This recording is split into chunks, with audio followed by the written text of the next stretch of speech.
বছর কি কি করতে বারণ করলো মাননীয় প্রধানমন্ত্রী। কেন বারণ আমরা শুনবো কেন? তাদের বারণ আমরা শুনবো কেন?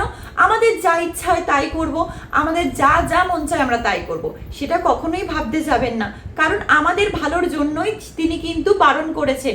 যেখানে যুদ্ধ চলছে সেখানে যুদ্ধকালীন পরিস্থিতিতে আমরা যেন আরো বিপর্যস্ত না হয়ে পড়ি, আমাদের যেন কোনো রকম অসুবিধা না হয়, সেটা ভেবেই কিন্তু এই সমস্ত জিনিসগুলো তিনি বারণ করেছেন। এখন কম কম করলে আমাদের সেই যখন ভীষণ একটা মারাত্মক সময় আসবে তখন যাতে আমাদের কোনো রকম অসুবিধা না হয়, তাই এখন থেকে সতর্কবার্তা জারি করে দিয়েছেন আমাদের মাননীয় প্রধানমন্ত্রী।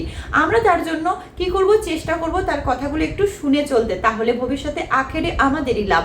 কারণ আমরা যদি তার কথা না শুনে চলি আর বলি আমাদের যা ইচ্ছা হবে, এখন আমাদের সোনা কিনতে ইচ্ছা হবে আমরা সোনা কিনবো, আমাদের ঘুরতে যেতে ইচ্ছা হবে আমরা ঘুরতে যাব, আমাদের তেল নিয়ে আমরা যে সমস্ত গাড়ি ইউজ করি সেটা গাড়ি ইউজ করবো, যেগুলো বারণ করছে সেটা আমরা শুনবো না। কিন্তু কি কি বারণ করেছে সেটা আজকে আমরা এখান থেকে তোমাদের সাথে স্ক্রিনের উপরে তুলে দিচ্ছি এবং আমি বলে দিচ্ছি, তোমরা একটু শুনে নাও।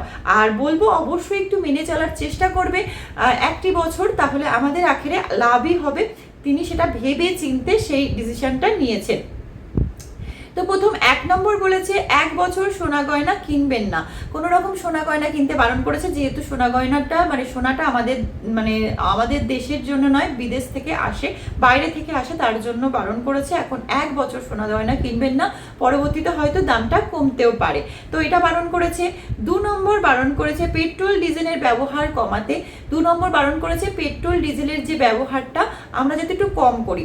আমরা মেট্রো রেল বা আমরা যেগুলো ইলেকট্রিক চালিত গাড়ি বা ট্রেন এই সমস্ত যেন বেশি বেশি ইউজ করি। 1 বছর কোনো সময় বিদেশ ভ্রমণ করতে 1টি বছর বারণ করেছে। আমরা গরমের ছুটিতে কোনো সময় বিদেশ ভ্রমণ করি, প্লেনে করে এখানে ওখানে যাই, তো 1টি বছর আমরা এটা থেকে বিরত থাকবো, আমরা 1 বছর যাব না, ঠিক আছে। তো রাসায়নিক সারের ব্যবহার কমাতে বলেছে। আমরা যেরকম আমাদের গোবর সার বা এরকম খেলে আমাদের ক্ষতিও হবে না, আমরাও বাঁচবো, এবং রাসায়নিক সার যদি বাইরে থেকে আসে সেটা আমরা কেনাটা বর্জন করব, সেটা আমরা কিনবো না, ঠিক আছে। রাসায়নিক সার আমরা কিনবো না। তো ভোজ্য তেল ব্যবহার আমরা কমিয়ে দেব। আমরা আবার ওয়ার্ক ফ্রম হোম আমরা এই জিনিসটা শুরু করব।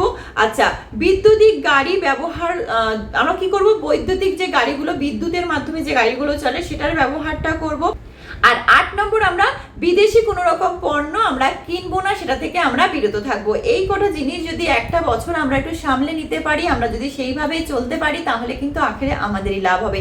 তাই আমার এই 1,50,000 পরিবারের সবার কাছে রিকোয়েস্ট করব, সবাই একটু মেনে চলার চেষ্টা করো নিজেদেরই লাভের জন্য, যাতে আমাদের যখন বিপদকালীন পরিস্থিতি আসবে তখন যাতে আমরাই বাঁচতে পারি, আমাদের সুবিধা হয়। ধন্যবাদ সবাইকে এতক্ষণ ওয়াচ করার জন্য।